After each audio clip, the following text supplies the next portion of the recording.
This was a child who had come to me at 7 years of age with rapid weight gain. So again, the same history. There was infantile hypotonia. The child was growing not well, and he was already 42 kg. So the BMI was pretty much high at that point of time. He had that typical features. There was hyperphagia, developmental delay, behavioral abnormality. So this is something which is also very common, that behavioral abnormality will be important. Now, basic workup was normal, and child actually had classical features of Prader-Willi syndrome. And I'm not showing the face here, but they had all the classical features. So this was diagnosed at 7 years of age with these problems. So what would you like to do at this point of time, Vibha, if you diagnose somebody at 7 years? So at the 7 year of age, we should assess for the pivotal status of the child for the management purpose. Yes. Regarding obesity, weight control, dietary, and the height is also less. So if you look at FDA recommendation, we talk about obesity with growth failure. The general consensus is that any child with Prader-Willi will improve on growth hormone, even if they don't have growth failure, because they will ultimately have growth failure. So we at this point of time advised him that he should go ahead and fish study. At that time, it was like 15 years ago, we got a fish, it was positive for Prader-Willi syndrome, was advised growth hormone. But the problem was this child did not take growth hormone. Now he came 10 years later on with a weight of around 125 kgs and had developed frank type 2 diabetes. So this was a scenario where we could have prevented this complication from happening if we had given right treatment, right assessment and management at that time. That's why early diagnosis is an important phenomenon. The other basic issue is the challenge of diagnosis. Now, what we often see is that the tests we routinely do, fish, methylation, even other PCR, often the results are negative. So that is a very confusing scenario. So this we'll be discussing specifically. Naveen will focus about that in that detail. So this is an interesting thing. So Prader-Willi syndrome overall is common, 1 in 15 to 20,000 live births. It may be missed because many milder cases may not be missed, like we missed Turner syndrome also. In that perspective, an early intervention is essential in that setting. It's basically a methylation defect, and we'll discuss in detail about what imprinting, methylation, all those things are in that regards. All of you can have a look at our website, learning.growsociety.in, which has got a lot of innovative tools for training in pediatric endocrinology, along with courses, fellowships, and diploma courses. We run 3 modules in the form of grand rounds as well as postgraduate lecture series every month, which you can access through, along with our publications and the mobile application which is there. So today we are going to talk about a specific topic, and we'll use only one case. Normally we have a spectrum of case, but this case actually in itself had all the findings. So this was a very good case which we managed recently with the pediatric unit in the intensive care. So this is basically an imprinting disorder. So when we talk about imprinting disorder, it means that this is a disorder in which there is a variation in phenotype depending upon whether you get the inheritance from the mother or the father. Simply put, in body, there are 2 types of genes. One genes in which both parents' alleles are working, biallelic expression. Some genes, it is only monoallelic. So either the father's is working or some the mothers are working.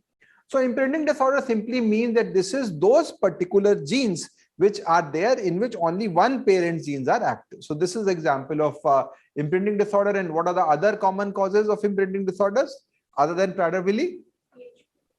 Yes, and growth failure. Angelman is opposite to this Prader-Willi. Then growth failure. Which one? Russell-Silver syndrome, with Beckwith-Wiedemann being the opposite of that. Then paraganglioma syndromes. So a lot of other syndromes are also associated with precocious puberty. And in fact, a lot of these genes are clustered. So they will be together, close to that in that regard. So a lot of these conditions are imprinted in that setting. So Prader-Willi is basically an imprinting defect. The problem in Prader-Willi is that this region, 15q11.2q2, which basically means the long arm of 15 chromosome, this particular region, only the father's genes are active. So if your father's genes are not there, you will develop features of Prader-Willi syndrome. While in this region, some other ones which are mother's genes are active, if that becomes defective, you will have the opposite picture, which is known as Angelman syndrome. So essentially, the scenario here is that in this region, 15q11, you have got a specific types of genes which encode for small nucleolar RNA. Now we know that there are multiple types of RNAs. Now SNORNAs are ones which are more of regulatory functions. They are not translated, so they are not like messenger RNA, but they guide the whole process of translation in that regard. So they are important in that setting, and they also help in post-translational modification. We discussed in collagen, in TSH, in LH, that post-translation glycosylation and other factors are also important determining a biological activity of a protein. So they are very important from that perspective.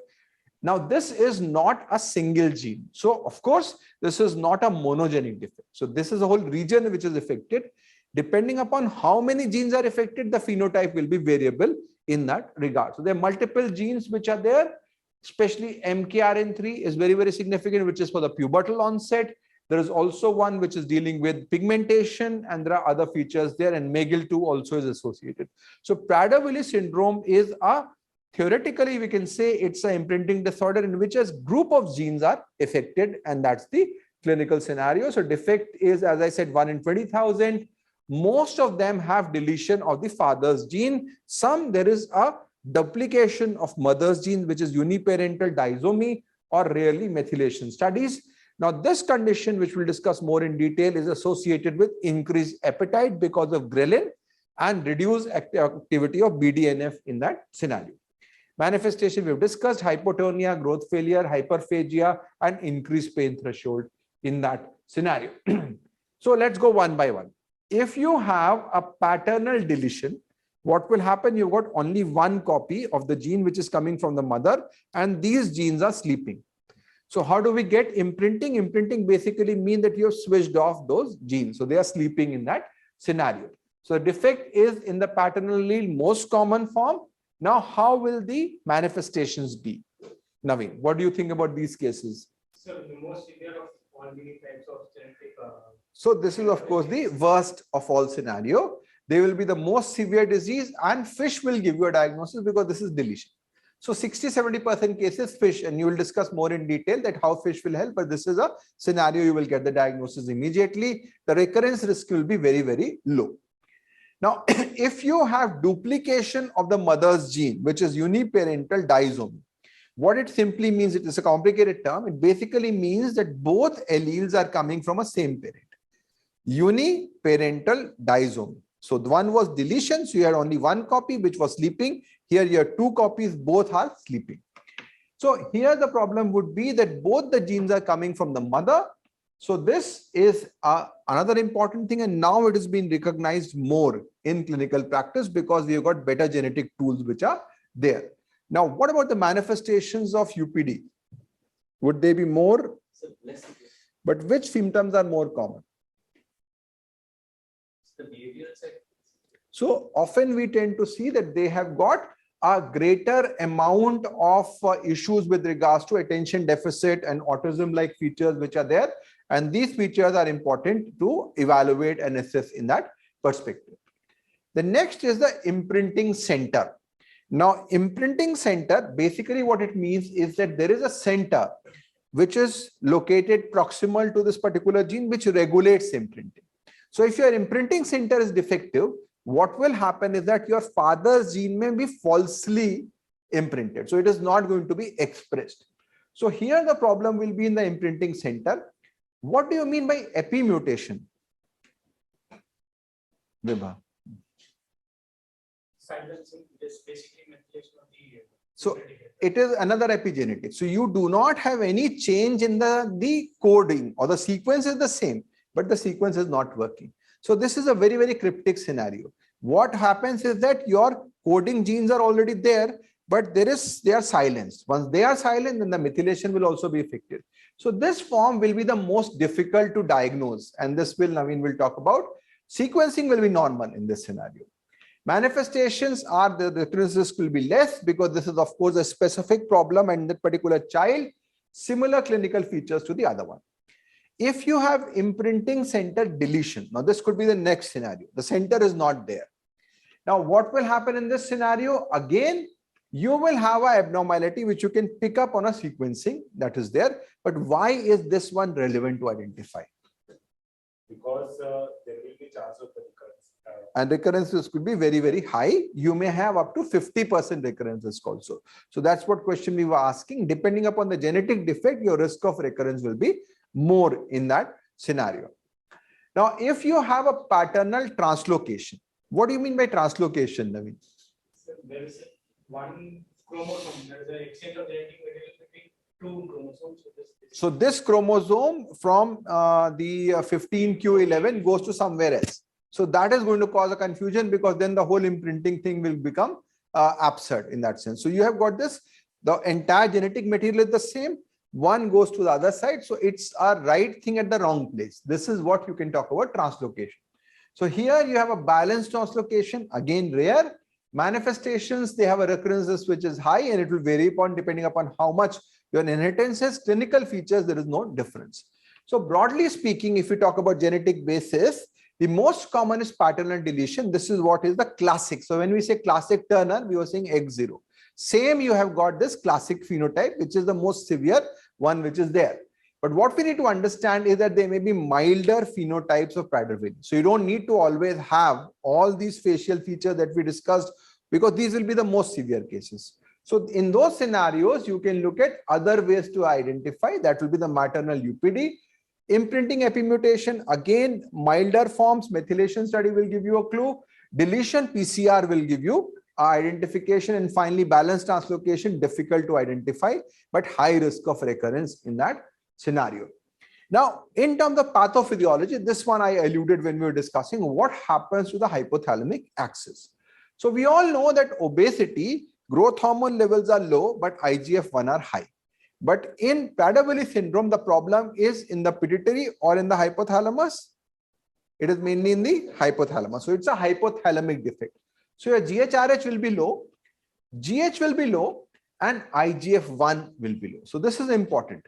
So if you're doing growth hormone stimulation test in that setting, it is very likely that it will be abnormal. But you will exaggerate the diagnosis of GHD because your GH will be further low because of obesity. So you will exaggerate the diagnosis. TRH will be affected, TSH will be low, but again, this hypothyroidism is central, but your TSH may be slightly more. So what I'm trying to say is that if you have a central hypothyroidism because of a normal scenario and central hypothyroidism due to Prader-Willi syndrome, TSH will be higher in Prader-Willi syndrome. That's it. It doesn't mean that TSH will be very high, but it may be slightly higher as compared to the other scenario. What about CRF? CRF is also on the lower side. And because obesity causes hypercortisolism, you may actually have a confusing scenario. But very importantly, when you're starting thyroid in this scenario, you're starting growth hormone in this scenario, do a cortisol level, maybe do a GnRH, ACTH testing before you start treatment in those situations. What about GnRH? GnRH is also affected, and we all know that there is hypogonadism. LH is low, testosterone is low.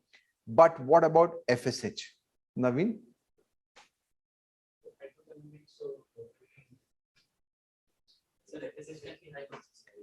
Because there is both central as well as peripheral problems. So interestingly, you may get a scenario where FSH may be high.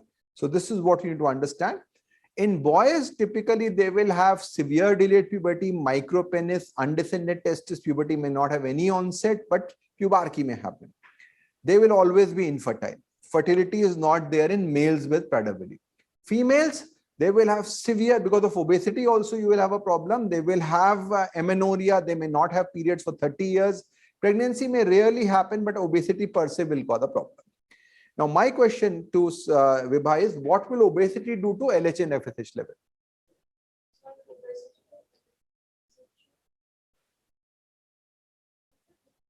Why? So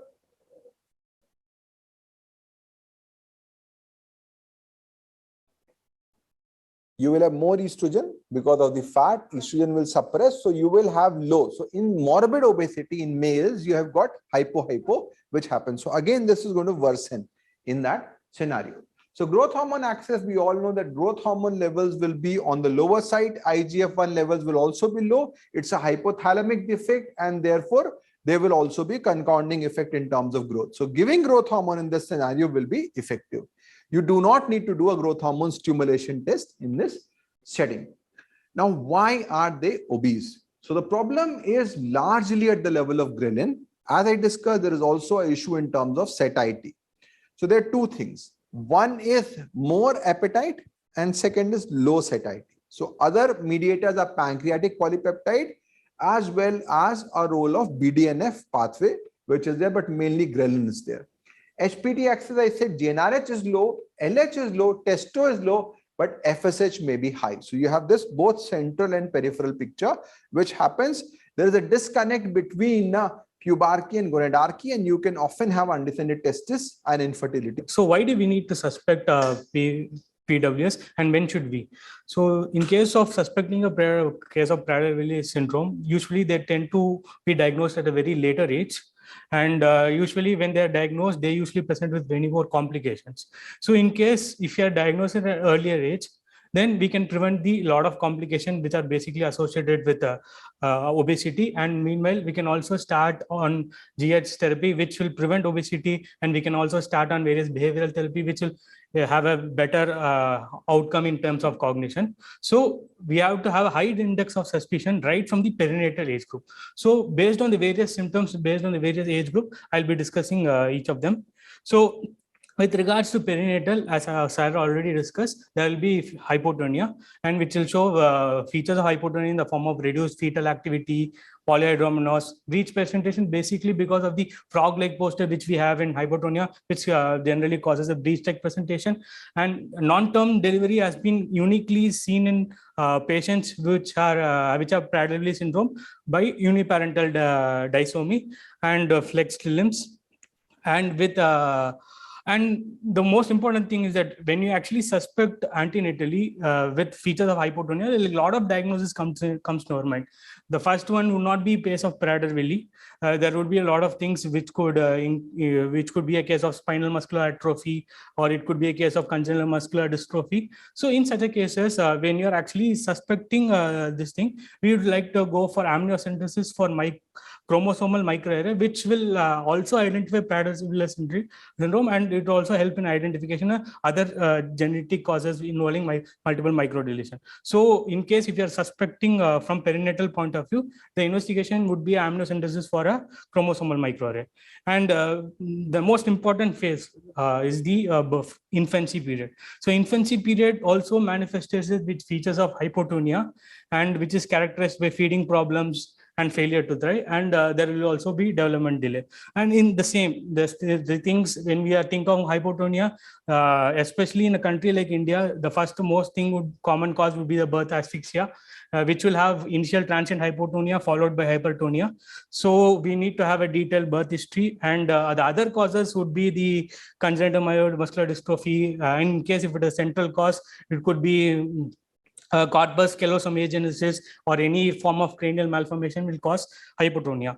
So, but in case because of all multiple diagnoses in the form of spinal muscular atrophy and congenital muscular atrophy, Prader-Willi comes at the bottom of the list. So being at bottom of the list and the diagnosis is of like particular type where we have to go in for methylation studies. So this is often missed. So when we have a case of neonatal hypotonia, as a pediatric endocrinologist, I would suggest you to have a good look at the dysmorphic phases and also the presence of hypogonadism. So there will be hypogonadism in the form of undescended testis, micropenis, and in case of hypoplastic labia majora and minora in case of females.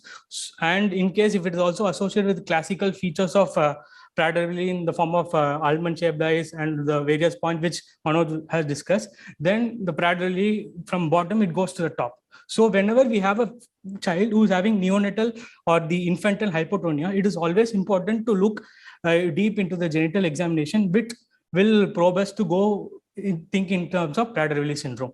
And after 2 years of age, the hyperphagia sets in, the child starts craving for more food, and because of hyperphagia, there will be central obesity and there will be development delay, and there will be typical behavioral problems which was also seen in the child, and as already Sarah mentioned, there could be premature adrenarche.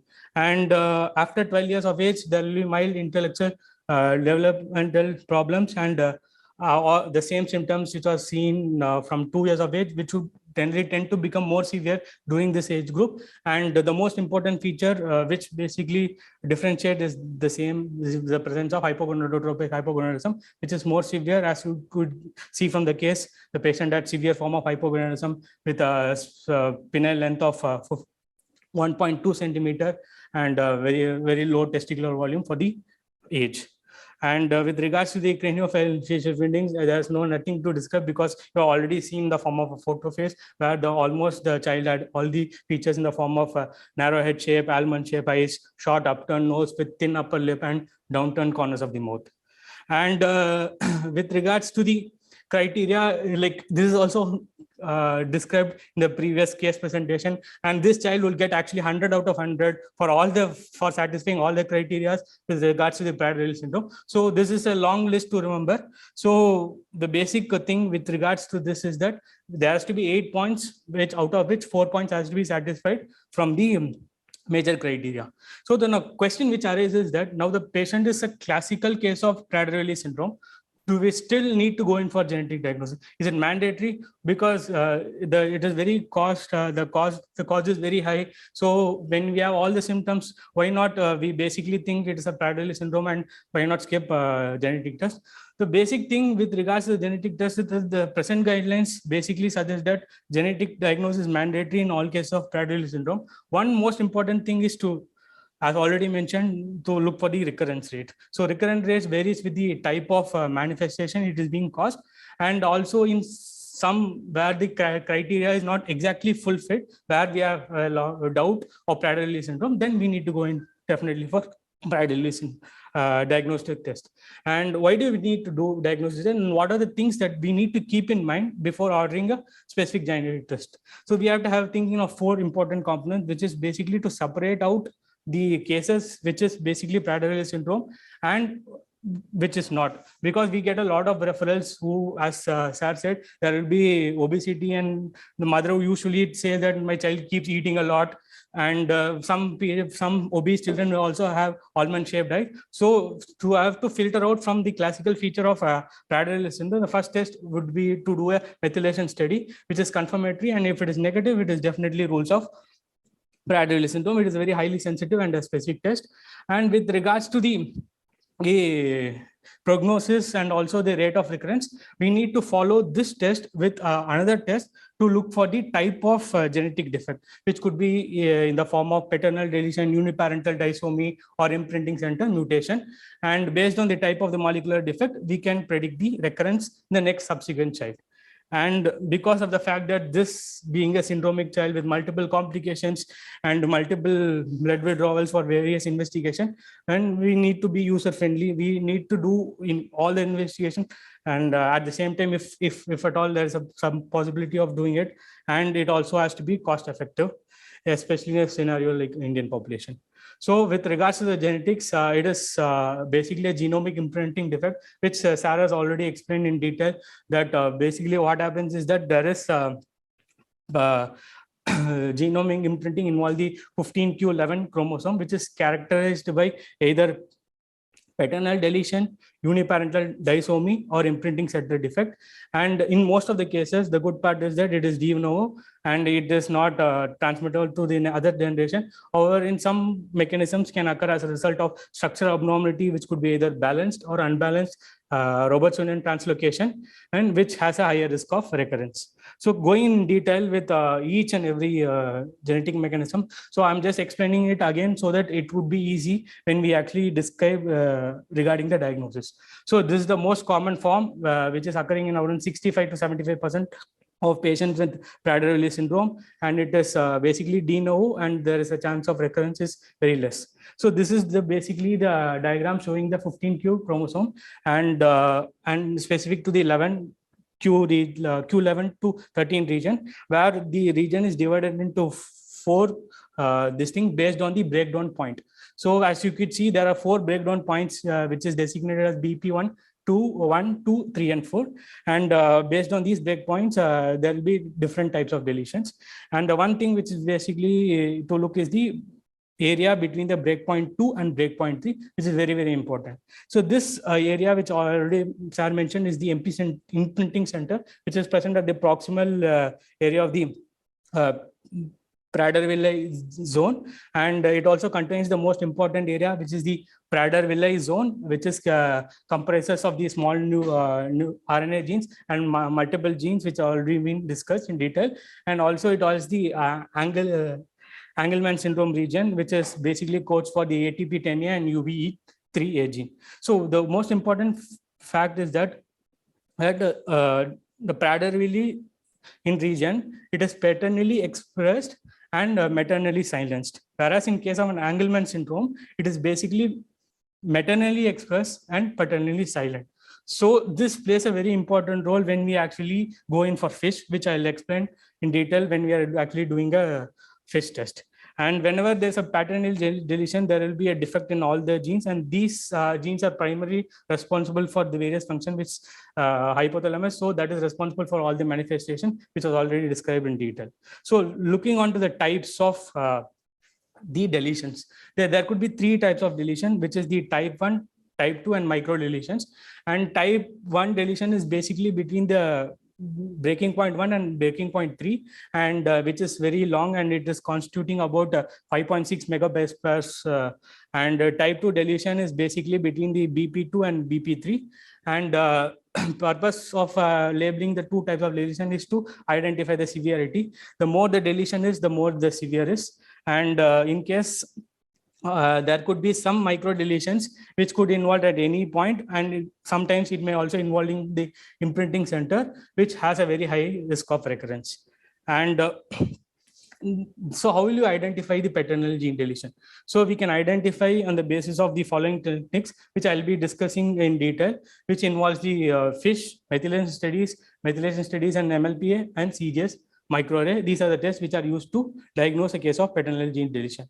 And the next common mechanism is the uniparental disomy, where 2 copies of the maternal allele is transmitted to the next child, and it is responsible for the development of Prader-Willi syndrome. And it is similar to that of the Down syndrome, where there is a problem in the meiotic distension. There, it usually occurs with the increasing maternal age, and and depending on the mechanism by which it is being caused, the recurrence risk varies with respect to uniparental disomy. And this is a diagram which is basically showing the types of uniparental disomy. There are basically 2 types, which is basically the heterodisomy and the isodisomy. In case if there is an error in the meiosis phase 1 of non-distinction, then it is causes heterodisomy.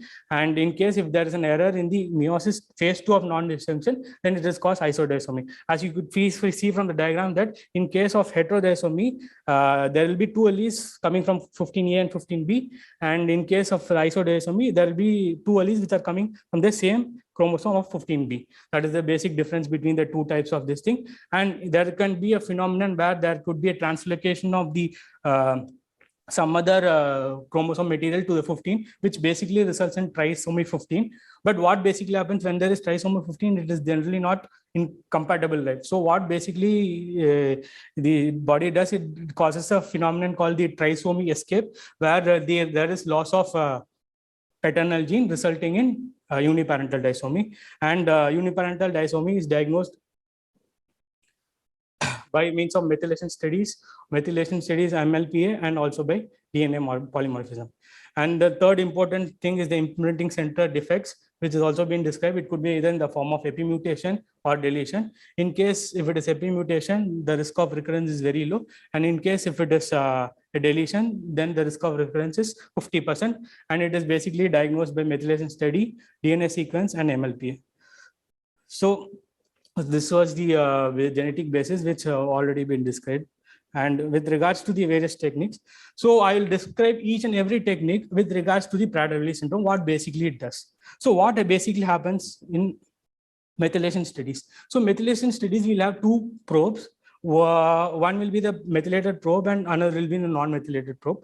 And basically what it does, it generally when you put in the test sample, this methylated probe will go and bind to the target gene. and will go under polymerase chain reaction. So in case if it is a Prader-Willi syndrome, basically what it does, this methylated region will go and bind to the methylated region of the 15q1113 chromosome and will undergo polymerase chain reaction. So we all know that the methylated region in the 15q11 is the maternal allele. And in case, and we'll also have another probe where we'll have the non-methylated region or the unmethylated region, which will go and bind to the unmethylated region of the 15q11 to 13. As we all know, the unmethylated region and the 15q11 is the paternal. So what basically happens is that in a normal person, so normal person, what will be the report, Dr. Sayan? In case of methylation study, if you do, like what? Methylated will bind to methylated, unmethylated will bind to the. Okay. So you will identify a paternal one which is non-methylated. That is what is most. Yes. And so what basically happens in case of a Prader deletion, there could be three mechanisms which basically causes the Prader syndrome. So one could be the paternal deletion. So what happens is that in case of paternal deletion, this methylated will go bind to the maternal allele and will not be able to bind to the paternal allele. So the report will be abnormal. In case of a uniparental disomy, where there is duplication of the maternal alleles. So what basically happens, this methylated will go and bind to the maternal allele on both the sides, and this unmethylated region will not be able to bind to the unmethylated allele, which is the parental allele, and the result will be abnormal. And in case of an imprinting center deletion, which is seen in the paternal side, so the unmethylated region will not be able to bind. So methylation study when done in a case of a Prader-Willi syndrome will be abnormal.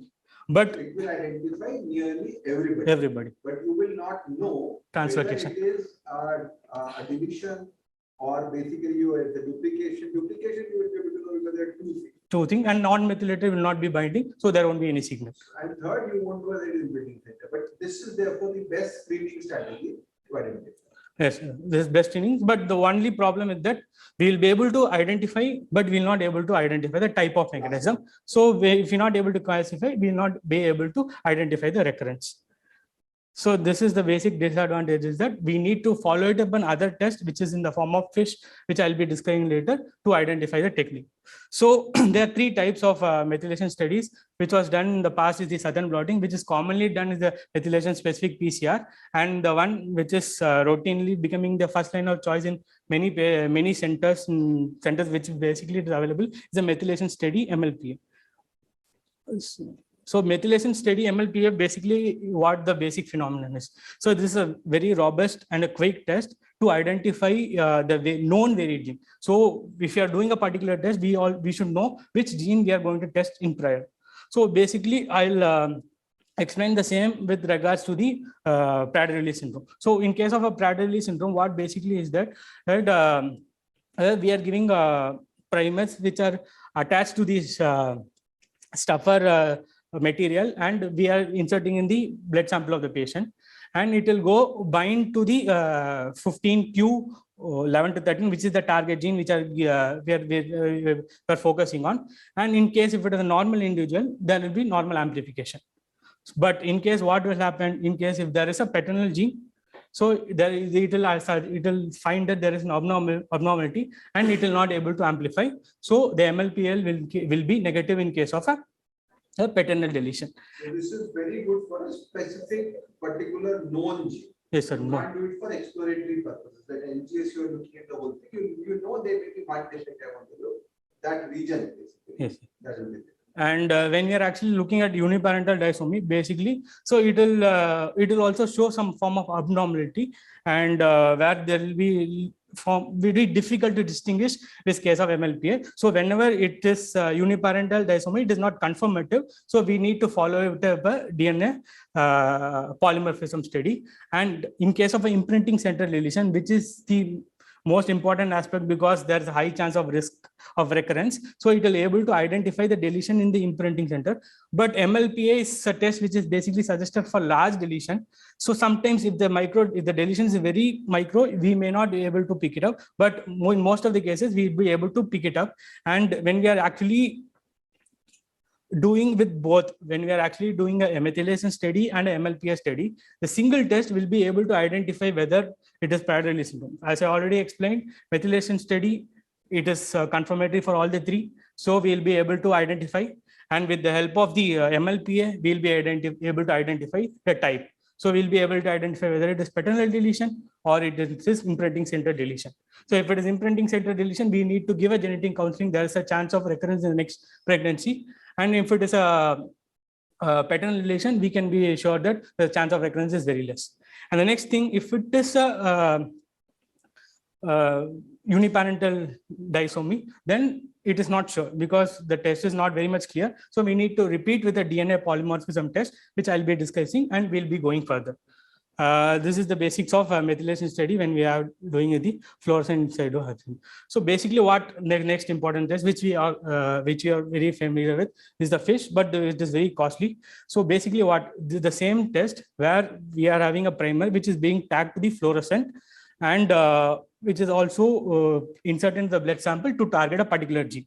So let's come back to the same example. So in this case, the target gene will be the 15q11 to 13.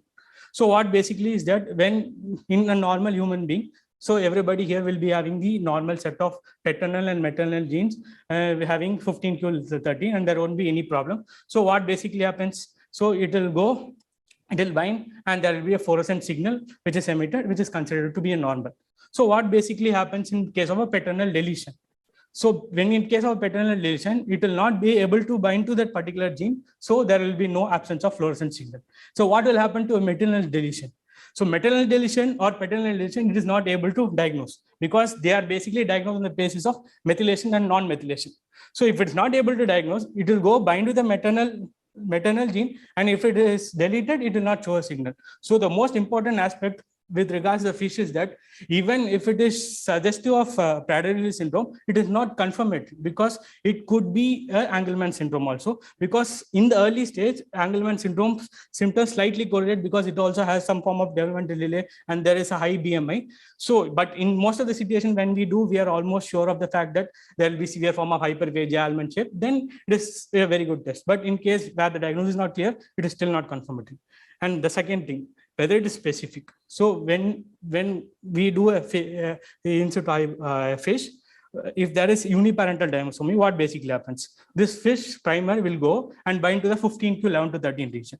So it is present on both the sides. So it will go definitely bind to it and it will cause a signal. So in patients who have uniparental disomy, the fish will not able to diagnose it, and it is not a good sensitive test, and it should not be done at the initial because it will miss uniparental disomy. And even if it diagnoses a case of Prader-Willi syndrome or it diagnoses a case of deletion, we will not be sure whether it is the sources maternal or paternal. So it is basically useful. And the one more very important thing with regards to the fish is that it can be useful for chromosomal rearrangement or translocation. So basically what happens in case of translocation is that this probe fluorescent will go to the half of the genetic material present here, and the half of the genetic material will be present in the other chromosome. So there will be two signals which is suggestive of translocation. So this is the only method which is basically highly useful for diagnosing case of translocation, which is very rare, seen in less than 1%. And the disadvantage is that it cannot identify the source of deletion, whether it is maternal or paternal, and positive fish is not classical of Prader-Willi syndrome, whereas a negative fish does not rule out Prader-Willi syndrome. These are the things which we need to consider. Only rule is that if you know that this is methylation study shows a positive one, and if fish was deletion, then you know this is deletion. If on the other hand, if methylation is showing a problem and fish is negative, you may mostly mean it is UPD or other. Yes, sir. That rule is there, so not as a primary. Yes, sir. Primary. So with regards to the RA technique, this is basically the chromosome microarray technique, where we are basically comparing the test genome with that of the control DNA. When in case wherever there is a variation, it will generally show signal which will be able to identify it. So in this, there are two methods, which is the single nucleotide polymorphism and copying number variant approach. This is basically very useful for identification of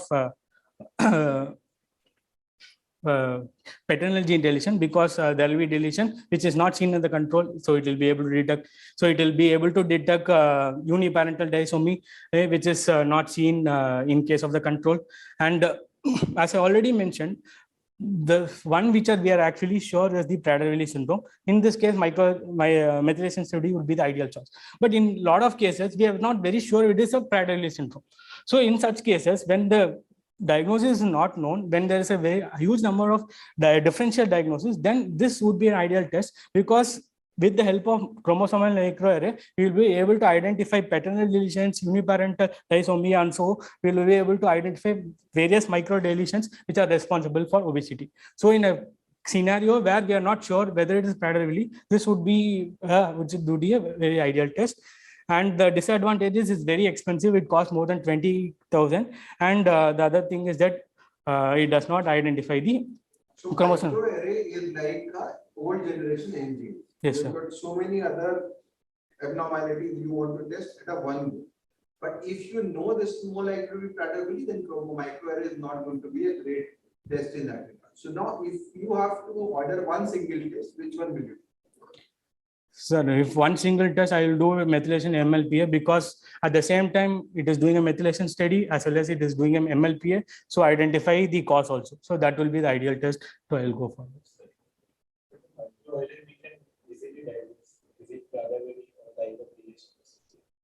The cost is more and it is got so many Cumbersome. other factors also are there. It is not so other tests are specific ones of Prader-Willi. You are studying only that.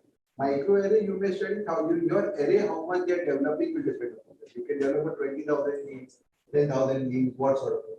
So it is not a very good, it's more for epidemiological research where it is done more. And with regards to the DNA polymorphism, it is basically done only after an abnormal methylation study with a normal fish, or abnormal methylation MLPA with showing features of uniparental disomy. It is basically to compare the parents along with that of the child. In case if the parents, both of them are normal, if there is bipattern interference, then we need to go in for imprinting center mutation. In case if the sources are coming from the mother, then it is suggestive of maternal uniparental disomy, and this is considered to be the gold standard test for identification of uniparental disomy. And with regards to the DNA sequence analysis, this is like attending a multiple choice question where we suppose we are not very sure of what the answer is. We basically try to rule it out. This is basically a rule of exclusion, because this test is not routinely available. It is usually done only in the case of research laboratory, and it is only done after an abnormal methylation, normal fish, biparental inheritance in DNA polymorph analysis, and it is only used for identification of the imprinting center to predict the risk of recurrence. So summarizing the overall, with respect to the methylation study MLPA, it is abnormal as well as it is able to detect in all the cases of mechanism of Prader-Willi syndrome, but the only disadvantage is it will not be able to distinguish UPD from imprinting center defects, and the proportional diagnosis is more than 99%. In case of methylation study, it is abnormal in all the three, but it is not able to diagnose even one. So it cannot identify the molecular basis of defect, and it is like a lot of propensions are being diagnosed. And in case if it is a fish, it is useful only for deletion, but we are not able to identify whether it is maternal or paternal, and reliability is only 65 to 75%. And in case if it chromosome microarray with SNP, then this is very expensive. Apart from the fact, this is very expensive. This is useful for identification of deletion and uniparental disomy. And in case if a DNA polymorphism, the only indication is to identify the uniparental disomy, and DNA sequence is generally done only to identify the imprinting center mutation. So if we order, so this is the algorithm. So the first test, as I already said, will be a methylation study along with MLPA. If it is abnormal and it is associated with the deletion, then there is a very less chance of recurrence. If it is abnormal and it is associated with the imprinting center deletion, the risk of recurrence is 50%. And if it is abnormal and is showing uniparental disomy, then we need to confirm it with a DNA polymorph analysis study. And if DNA polymorph analysis is showing biparental inheritance, then we need to do an imprinting center evaluation. Or if it is by maternal inheritance, then it is suggestive of UPD. So the key points, we need to have high index of suspicion during the infantile period for early diagnosis. Earlier the diagnosis, the better the prognosis. And methylation steady MLPA is emerging as the first line of charge in many centers. And in case if you are doing a methylation study, if it is abnormal, you need to repeat it followed by FISH or DNA polymorphism to identify the risk of recurrence. Thank you. I think this was a very, very comprehensive, a bit complicated because there's so many issues involved in that perspective. Now, if we look at the approach overall, when should we think of Prader-Willi syndrome? If you have a very early onset of obesity, as we said, soon, severe, syndromic, and segregating. So if you have early onset with delay and dysmorphism, then you go ahead with the methylation study. So this is for everybody with obesity. You do not do in everybody with Prader coming with obesity, you should not do it. Only if you have these features should you go ahead with that testing. And just to summarize what you said in a simpler way, methylation study normal, Prader-Willi unlikely, methylation study abnormal, look for the paternal allele deleted. This is a paternal deletion. 70% of cases identified there. Normal, do a polymorphism analysis. It is maternal, it is maternal UPD. If it is biparental, that's what you were talking about, then it means that it may be an imprinting center defect. And then if it is normal, this is epimutation, very low chance of recurrence. Deletion, it is basically the center deletion, 50% chance of recurrence. The only thing left from here will be the translocation, which can cause confusion. At a website, along with our other rundowns and books and applications.